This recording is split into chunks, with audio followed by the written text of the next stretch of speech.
오늘은 어린이 주일입니다.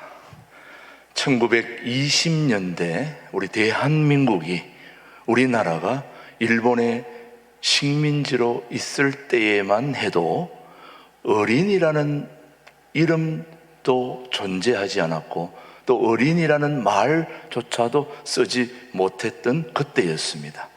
그때는 그럼 어떻게 어린이를 표현했을까? 1920년대에 우리 어린이를 부를 때는 이놈 하면 이게 바로 어린이라는 표현입니다. 이놈. 그 다음에 어린 것 그렇게 표현하면 그게 바로 어린이를 표현했던 부분입니다. 또 다른 말로 표현하는 것이 하나 있었는데 요거는 조금 다릅니다. 애새끼 이렇게 하면 요거는 누구를 표현한다? 어린이를 표현한다. 이놈, 어린 것, 애새끼, 이게 다 어린이를 표현하는 그런 부분입니다. 1920년대가 바로 그런 때였습니다. 이런 부분을 그 당시 일본에 유학가 있던 소파 방정환 선생님께서 매우 안타깝게 생각하시고, 어린아이 한 명도 인격체인데 어떻게 그렇게 불릴 수 있느냐, 우리 어린아이 한 명 한 명이 민족의 미래인데 그렇게 부를 수는 없다, 그렇게 안타깝게 생각하고, 그는 다음 세대의 소망과 희망은 이 어린아이들에게 있다, 그렇게 생각한 소파 방정환 선생님이 어린아이 한 명 한 명을 인격체임을 그렇게 생각하고 그렇게 세워나갔던 그 유래가 바로 오늘 어린이날의 유래가 된 것입니다. 우리는 신앙인의 입장에서 볼 때에 예수님이 어린이를 어떻게 생각했을까? 우리 교회도 다음 세대의 소망을 두고 있는 교회입니다. 둘의 글로벌 학생들이 초등학교부터 중학교, 고등학교, 그리고 해외 5개 지역에 유학을 가서 돌면서 새로운 세계를 보게 하며 한 인격체가 우주 전체를 바라보며 새로운 희망과 소망을 가지고 다음 세대를 주도하게 하기 위한 그런 교육 시스템, 교육 제도를 우리 신광두레교회는 지향하고 있습니다. 소파 방정환 선생님이 이미 1920년대에 어린아이 한 명에게 이 다음 세대의 미래와 소망이 있다는 걸 알고 그렇게 어린이날을 만들게 하는 그런 좋은 시작이 되었듯이, 우리 예수님도 이미 2000년 전에 파격적인 말씀을 하셨습니다. 정말 성경은, 하나님의 말씀은 어린이를 어떻게 생각했을까? 우리가 얼마 전만 해도 이런 어린아이 한 명도 바르게 표현하지 못했던 것에 비하면 2000년 전에 우리 예수님은 이미 어린아이에 대한 그런 비전과 소망과 꿈을 가지고 계셨던 분이 바로 우리 주님이십니다. 그래서 오늘 예수님이 제자들 사이에 천국에서는 누가 더 큰 자냐, 이런 논쟁을 들으시고 진정한 천국 백성의 자격은 바로 이런 것이다 하고 시청각적 샘플 설교를 하시면서 어린아이를 하나 불러 그 앞에 세우시고 그에 대한 교훈을 주신 것이 바로 오늘 본문입니다. 한번 마태복음 18장 3절 말씀을 우리 한번 영상을 통해서 보십시다. 이르시되, 시작, 이르시되 진실로 너희에게 이르노니 너희가 돌이켜 누구와 같이, 어린아이들과 같이 되지 아니하면 결단코 천국에 들어가지 못하리라. 누가 말씀하신 겁니까? 예수님이 말씀하십니다. 몇 년 전에? 2000년 전에. 우리 예수님은 정말 앞서가시는 분입니다. 2000년 전에 이런 말씀을 하셨습니다. 너희가 어린아이들과 같이 되지 않으면 결단코 천국에 들어가지 못하리라. 다시 말하면 큰 자가 되기 위해서는 먼저 어린이가 되어야 된다, 그렇게 말씀하시면서 우리 한국 문화권에서는 큰 분을 어른 그렇게 표현합니다. 우리 한국 문화권에서는 그런 표현으로 한국 문화권의 표현으로 말하면 어른이 되기 위해서는, 다시 말하면 어르신이 되기 위해서는 먼저 어린아이가 되어야 된다, 그 말씀을 하고 있는 겁니다. 어르신이 그냥 어르신이 된 게 아니라 어린아이부터 시작이 된 거다, 그 말씀입니다. 성경은 분명하게 어린아이의 유치함, 어린아이의 나약함, 그리고 어린아이들의 흔들림 등을 적지 않게 성경에서는 표현하고 있습니다. 그럼에도 불구하고 예수님은 우리에게 어린이에게 배울 것이 있다.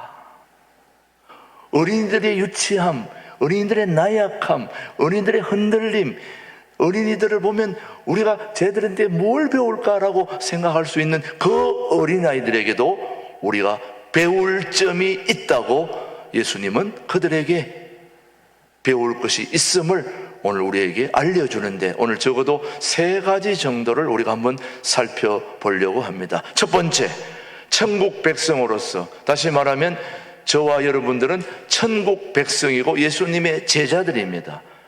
맞습니까? 우린 천국 백성으로서, 예수님의 제자들로서, 신앙인으로서, 크리스찬으로서 우리가 어린아이들에게 배워야 할 특성들이 무엇일까? 그것을 우리가 한번 생각해 보는데, 첫 번째, 우리가 어린아이에게서 배워야 할 것은 바로 신뢰성입니다. 어린아이에게 배워야 할 신뢰성. 다시 말하면 우리 어른들이 어린아이들에게 종종 하는 말이 있습니다. 애들에게 뭐라고 얘기하느냐? 야, 너 인생을 살아가는 동안에 사람들을 절대로 믿지 말라. 사람 다 믿으면 큰 코 다친다. 너 되게 당한다. 사람 다 믿지 마. 이런 얘기를 교육하고 있습니다. 가르치고 있습니다. 사실 그 반대가 돼야 되잖아요. 사람을 뭐 해라, 믿어라, 신뢰해라, 이렇게 해야 되는데 사람 다 믿지 말라, 그렇게 얘기를 합니다. 그런데 어른들은 믿지 못하는데 어린아이들은 어떻습니까? 다 믿습니다. 어른들은 일반적으로 자기가 상처받고 배반당한 것에 대한 인생 경험 때문에 세상을 믿지 못하고 부정적으로 볼 때가 많습니다. 결과적으로 이런 믿지 못함으로 인하여 사람들만 안 믿으면 괜찮은데 사람들한테 당한 배반과 사람들한테 받은 상처 때문에 사람들을 믿지 못하는 그것 때문에 살아계신 하나님도 믿지 못하는 오류를 범할 때가 많다는 것입니다. 그것은 굉장한 손해인 거죠. 하나님을 신뢰해야 되는데 사람들의 상처받은 것 때문에 사람까지도, 하나님까지도 신뢰하지 못하는 그러나 성경은 믿음 없이는 결코 천국을 들어갈 수 없다고 말씀하고 계십니다. 우리가 천국 가는 비결은 믿음이 있어야 되는데, 그 믿음이 이 땅에서부터 시작되는데 하나님을 믿는 것을 배워야 되는데 그걸 누구한테 배워야 되느냐? 어린아이에게 배워야 된다는 겁니다. 어린아이가 부모를 믿듯이 어린아이는 하나를 가르쳐주면 그대로 믿습니다. 단순하게 믿습니다. 그 믿음이 있어야 우리도 천국 갈 수 있다는 거죠. 구원받을 수 있는 그 믿음은 어린아이에게서 배워야 된다. 어린아이처럼 단순하게 신뢰할 수 있는 그 믿음이 있어야 천국 갈 수 있다. 그런 얘기를 하고 있는 겁니다. 어린아이들은 친구도 믿고 이웃도 믿고 선생님도 믿고 하나님을 믿습니다. 어렸을 때 믿음을 갖지 못하면 어른이 될수록 또 나이가 들어갈수록 더욱 믿음 갖기가 쉽지 않다는 걸 여러분이 알고 있고 또 통계학적으로도 그렇습니다, 여러분. 그래서 어린아이부터 우리가 주일학교 교육을 계속 강조하는 것은 유치부부터 아동부, 중고등부, 청년부 이렇게 계속 믿음 생활하면은 나중에 뭐라 말하지 않아도 그대로 믿음이 유지되는데, 어릴 때 믿음을 갖지 못하면 어른 돼서도 아무리 강조해도 힘듭니다. 어렵습니다. 우리 모든 인생의 삶이 여러 가지 사회적인 잘못된 구조 속에서 배신당하고 어려움 당하고 하다 보니까 우리의 믿음이 많이 약해진 거죠. 그럼에도 불구하고 믿음을 포기한다면 우리 신앙인들은 창조적인 인생을 살 수 없다고 그렇게 말하고 있습니다. 사랑하는 교우 여러분, 수학은 우리가 학교에서 배우는 수학은 믿음에서 출발합니다.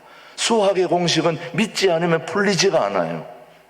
그래서 수학은 반드시 믿음의 전제, 명제를 수용하지 않고는 수학이 풀리지가 않기 때문에 그런 믿음을 가지고 있어야 수학이 풀리듯이 과학자가 자기의 실험이나 탐구의 결과를 믿지 못한다면 그의 실험이나 결과가 탐구가 어떻게 진행될 수 있겠습니까, 여러분? 안 되는 거죠, 여러분. 제가 우리 장로님 중에 우리 교회 김기덕 장로님이 고려대 다니시고 교수로 계시는데 언젠가 한번 고려대학교를 보여주신다고 그래가지고 한번 따라가서 그분이 생명공학 쪽에서 일하고 계시는데 현미경 하나가 몇십억 되더라고. 현미경 한 대가. 그런 현미경을 방방 놓고 연구를 하고 관찰을 하는데 그렇게 연구하고 탐구하는 그 결과를 우리가 믿지 못한다면 그 탐구가 어떻게 진행이 될 수 있겠냐 이거예요. 사업가가 자기가 착수하는 사업의 결과를 믿을 수가 없다면 어떻게 우리 사업의 일들을 의욕적으로 추진할 수 있겠습니까? 자기가 하는 일에 대한 믿음이 있으니까 열심히 하는 거예요. 그리고 정치가가 자신의 선출을 믿지 못한다면 어떻게 그렇게 자신 있게 외치고 다닐 수 있습니까? 여러분 선거할 때 보면 다 된다고 그래요. 안 된다는 사람이 한 사람도 없어요. 곧 5분 뒤에 떨어질 거라도 자신은 100% 된다고 생각을 해요. 그런 믿음이 있기 때문에 정치가가 되는 겁니다, 여러분. 교육과가 자기가 교육을 통하여 학생들의 배움과 학문의 진보가 이루어진다는 걸 믿을 수 없다면 어떻게 교육이 가능하겠습니까? 그리고 의사가 자기의 진단과 치료를 믿을 수 없다면 어떻게 진료가 가능할 수 있겠습니까? 이 모든 게 다 믿음으로부터, 신뢰로부터 시작되는 겁니다. 하나님과 우리의 관계의 기초도 바로 믿음인 것입니다. 오늘 말씀을 한번 보십시오. 히브리서 말씀을 보시면은 믿음의 중요함을 가르쳐 주고 있습니다. 시작. 믿음이 없이는 하나님을 뭐하지 못한다. 기쁘시게 하지 못하나니 하나님께 나아가는 자는 반드시 그가 계신 것과 또한 그가 자기를 찾는 자들에게 뭐 주시는 상 주시는 이심을 뭐 해야 믿어야 할지니라. 뭐로부터 시작이 됩니까? 믿음으로부터 시작되는 겁니다.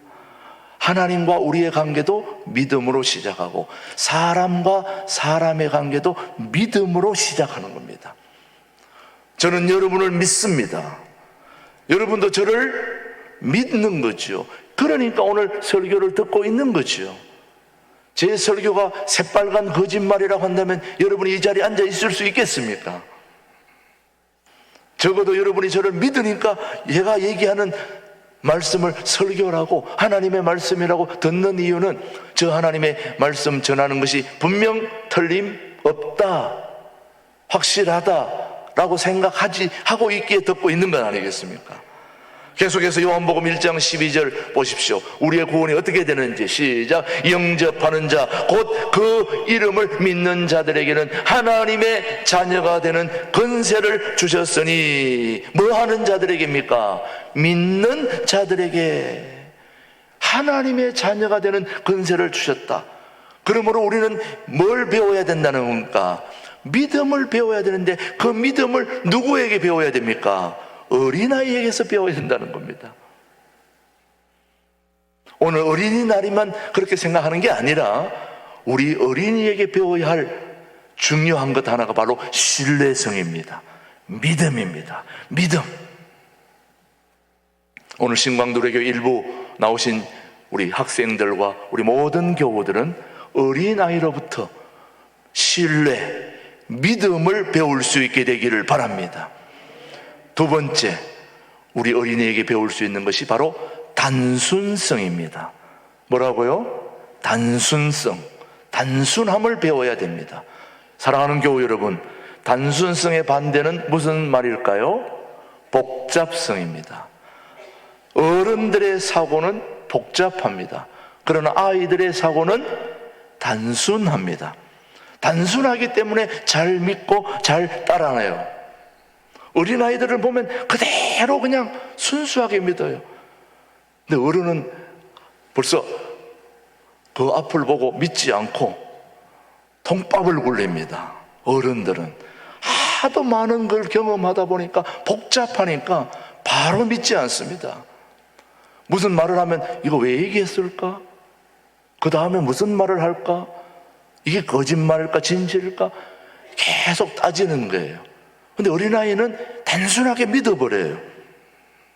영성의 아주 대부인 리차드 포스트는 아주 중요한 말을 했습니다. 뭐라고 얘기했느냐? 단순성이야말로 하나님의 백성의 트레이드 마크다. 이 단순성이야말로 믿음의, 크리스찬의, 신앙인의 마크다, 이런 거예요.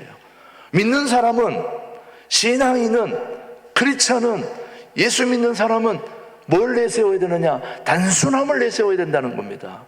복잡하면 안 된다는 거예요. 신앙은 단순한 것입니다. 간단하고 단순하고 깨끗하고 명료한 것입니다. 그래서 단순성이야말로 하나님의 백성의 트레이드 마크가 되어야 된다. 근데 그 단순성의 두 가지 표현은 하나는 솔직함입니다. 또 하나는 만족함입니다. 단순성의 두 가지 중에 첫 번째가 솔직함인데, 단순한 사람은 투명하기 때문에 거짓말을 하지 않습니다. 여러분, 거짓말하는 사람은 굉장히 복잡해집니다. 한 번 거짓말하면 그 다음도 계속 뭐 해야 돼요? 거짓말을 해야 그게 성립이 되는 거예요. 한 번 거짓말하면 계속 해야 됩니다. 거짓말하는 사람의 사고는 복잡할까요? 단순할까요? 복잡합니다. 여러 가지를 계산하기 때문에 어린이가 솔직할 수 있는 것은 계산하지 않습니다, 여러분. 어린이가 교회 나오는 것은 계산하고 나오는 게 아니에요. 그냥 너 교회 나가라 하니까 나왔고, 믿으라 하니까 믿었고, 그러다 보니까 결과는 천국으로 가는 것이지만, 우리 어른들은 복잡합니다. 믿으라고 해도 믿질 않아요. 단순하지 않습니다. 예수님에게, 제자들에게, 다시 말하면 예수님의 제자들의 공통점, 다시 말하면 예수님의 12제자가 있는데요, 그 12제자의 공통점이 다 뭐냐면 단순한 거예요. 제자들이 예수님을 따라할 수 있었던 것은 단순함이었어요. 한번 보십시오. 갈릴리 바다에서 고기 잡는 어부들이 그 고기 잡는 거 먹고 사는 문제가 떨어지면 그들은 죽는 거예요. 큰 문제입니다. 그런데 예수님이 그물을 버려두고 나를 쫓아라 그랬더니 예수님의 제자들이 그물을 버려두고 예수님을 다 쫓아갔다는 거예요. 이거는 뭐가 있었기 때문에 따라간 겁니까? 단순하기 때문에 계산을 따지지 않았습니다. 자, 한번 오늘 주일 예배 오신 분들을 한번 예를 들어 볼게요. 여러분이 오늘 교회에 나오는 거를 손익을 따졌다면 여기 나올 수 있을까요, 없을까요? 밖에 나가서 일하면 더 효율적이고 돈도 받고 이익도 생기고 그러는데, 교회 오면은 헌금도 도로 내야 되고, 받는 게 아니라 도로 내야 되고, 더 시간 허비해야 되고, 계산할 수 있다면 여러분은 이 자리에 있을 수 없을 것입니다. 계산하지 않고 여러분 단순했기 때문에, 주님에 대한 믿음이 있었기 때문에 이 자리에 나온 것 아닙니까, 여러분? 이게 바로 단순성입니다. 이런 단순함이 세상을 감동시키는 거예요. 그렇지 않습니까? 제가 40년 전에 김준홍 목사님을 만났을 때가 바로 빚진 자들에게 어려움을 당할 때라서 죽 먹고 있을 때입니다. 그때 우리 김준홍 목사님을 만났었는데, 그때 저는 서울에서 직장 생활하다 내려갔거든, 청년 때. 그러면 제가 직장 생활을 해야 돈을 벌고 나한테 도움이 되는데, 그걸 다 버려두고 가가지고 빚쟁이들 쫓아내면서 용돈 5,000원 받을 때도 있고 못 받을 때도 있고 죽 먹으면서 계산으로 따질 수 있습니까? 없습니까? 없죠. 그런데 저는 그때 거기서 있었습니다. 지금 생각하면 제가 단순했기 때문에 있었지, 단순하지 않았다면, 제가 영악했다면 아마 머리를 굴렸으면 거기 안 있었을 거예요. 지금 생각하면 제가 그때도 좀 단순했구나, 좀 더 다르게 표현하면 좀 멍청했구나. 그러지 않고서 어떻게 거기 그때 어려울 때 거기 있었을까? 동네 사람들이, 이 젊은 녀석들이 와가지고 도대체 저거 밖에 나가서 노가다를 해도 돈이 얼마인데 저렇게 빈둥빈둥 놀고 있다고 욕 많이 먹었어요. 지금 생각하면 단순했기 때문에 뭔가 이런 일에 한번 내 몸을 던진다면 보람 있는 삶이 있을 것이다라는 그런 단순함이 있었기 때문에 그 자리에 있었던 것입니다. 오늘 여러분, 너무 계산하다 보면 단순함을 잃어버리게 되는 거죠.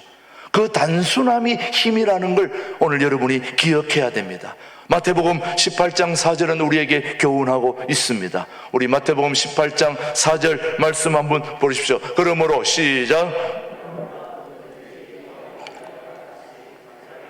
주는 사람이 천국에서 다시 한번 그러므로 시작. 그러므로 누구든지 이 어린아이와 같이 자기를 낮추는 사람이 천국에서 큰 자니라. 단순성의 또 하나의 표현은 바로 만족함입니다. 자기를 낮추는 자, 미래를 생각하지 않고 미리 걱정하지 않습니다. 어린아이들은 지금 단순한 별것 아닌 거 가지고 기뻐하며 만족합니다. 우리 어린아이들은 솔직할 뿐만 아니라 만족함을 가지고 있어요. 어린아이들은. 우리 어른들은 아무리 줘도 만족이 없어요. 2개를 주면 3개, 5개를 받으면 10개, 10개를 받으면 20개, 계속 더 원하는 게 우리 어른들인데, 어린아이들은 하나 주면 그거 하나 가지고 감사하고 좋아하고 뛰놀고 난립니다. 어린아이들을 한번 보십시오. 별것 아닌 거 가지고 굉장히 기뻐합니다. 근데 어른들이 얘는 장난감 좋은 거 사줘야지 놀래야, 이렇게 하면서 장난감 이만한 거 사주고 이런 거 사주고 이런 거지. 생각해 보세요, 여러분. 저도 아들이 둘인데요, 큰아들이 샌디에고 있고 지금 아직 결혼을 못했는데, 둘째 아가 먼저 결혼해서 조카가 생겨가지고 노아가 하나 생겼는데, 손자가 생겼는데, 그 큰 첫째 아들이 그 조카가 너무 좋으니까 장난감을 사주는데 자동차 한 대를 사줬어요. 진짜 자동차가 아니고 장난감 자동차를, 이따만한 거, 자동차 크기만한 장난감 자동차를 한 대 사줬는데, 그걸 타고 막 너무 좋아하고 그러는데, 너무 큰 걸 사줬어요. 제가 보니까 조그만 거 사줘도 되는데. 그러니까 이 어린아이들은 작은 거 사줘도 좋다고 그러고 큰 것도 사줘도 좋다고 그러고. 제가 섬에서 목회할 때 보니까요, 섬 지방에 그 어린아이들이 노는 걸 봤더니 물속에서 노는데 하루 종일 뭘 가지고 노나 봤더니 사람들이 버리고 간 코카콜라병 하나 가지고 하루 종일 놀더라. 그걸 던지면서 받고 던지고 받고 던지고 받고.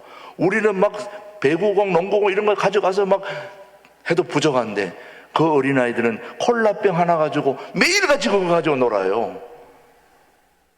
만족함이 있는 거죠, 여러분.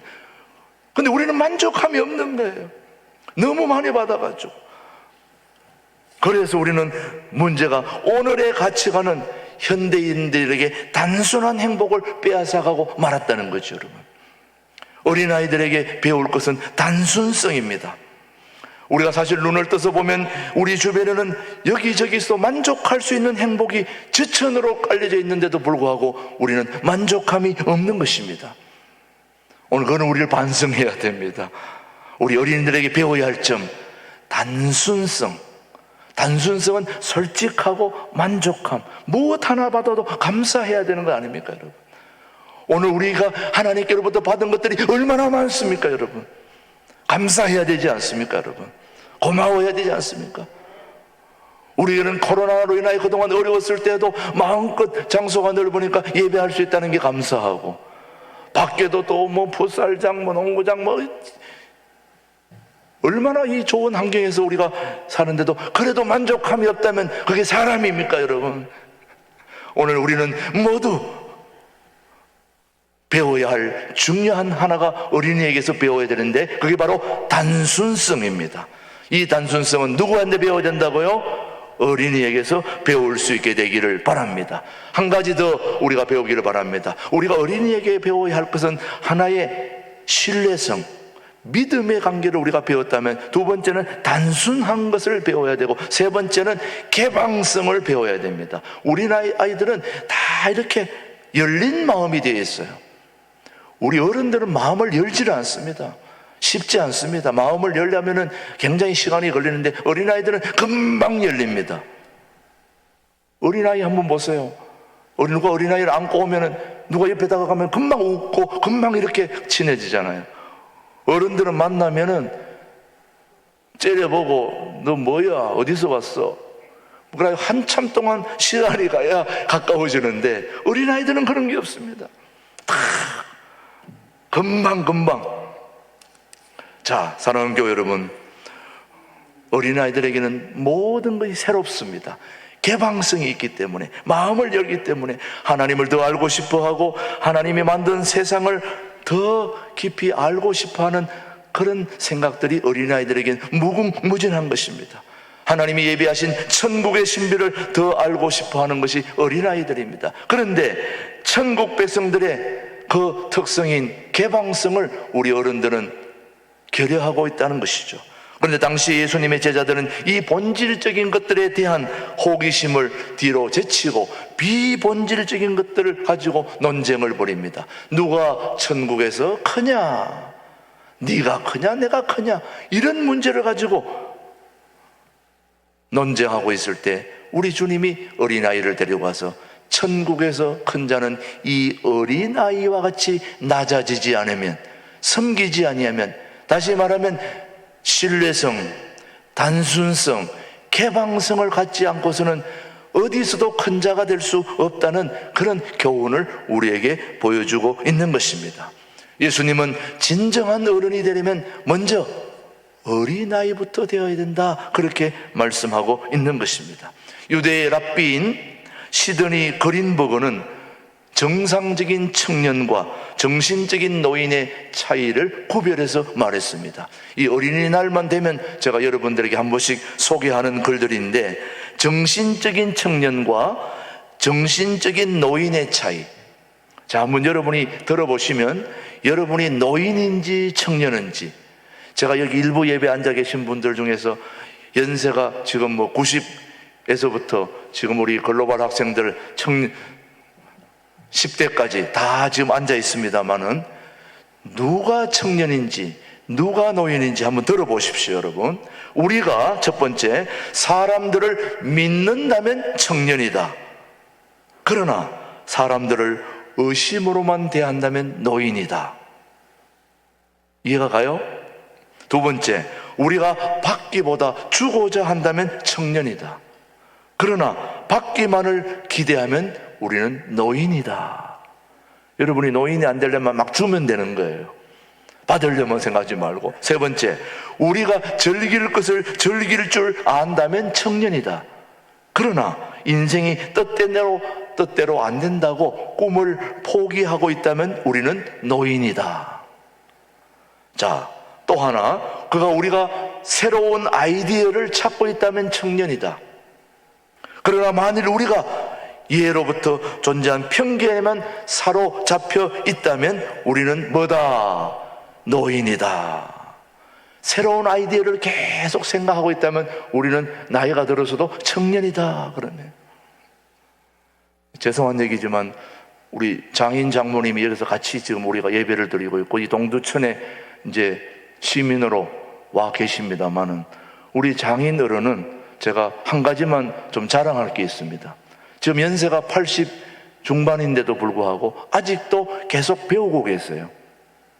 어느 날 제가 한번 우리 장인어른에게 깜짝 놀란 것이, 연세가 80 중반은 됐는데도 저한테 사진 찍어가지고 거기에 글 넣는 거, 글씨 넣는 거, 이걸 가르쳐 달라는 거예요.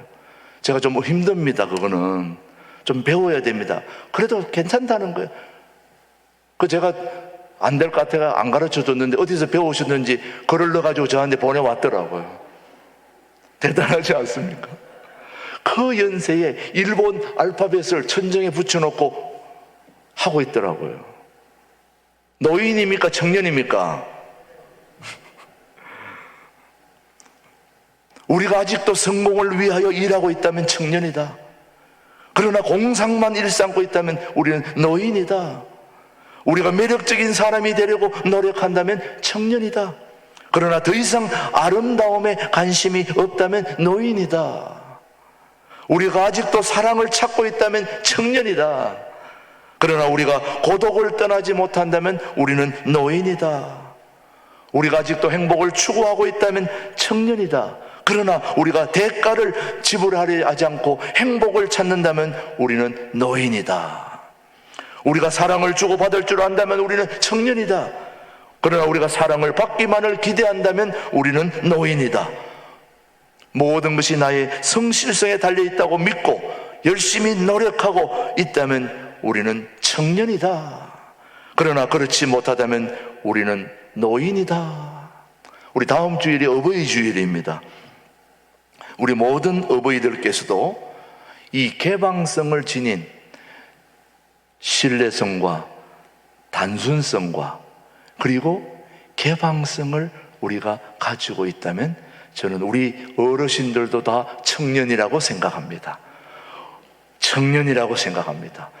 오늘도 우리 모두 청년임을 기억하고 우리 어린이들에게 배울 3가지를 교훈 삼고 내년 어린이 주일까지 청년으로 우리 모두 사시게 되기를 주님의 이름으로 축복합니다. 기도하겠습니다. 하나님 아버지, 예수 그리스도를 우리 인생의 주인으로 모시고 어린이의 믿음, 단순성 그리고 개방성을 가지고 우리의 남은 인생을 청춘으로 살아가는 우리 모든 신광두레 교회 교우들로 축복해 주시옵기를 예수님의 이름으로 기도드립니다. 아멘.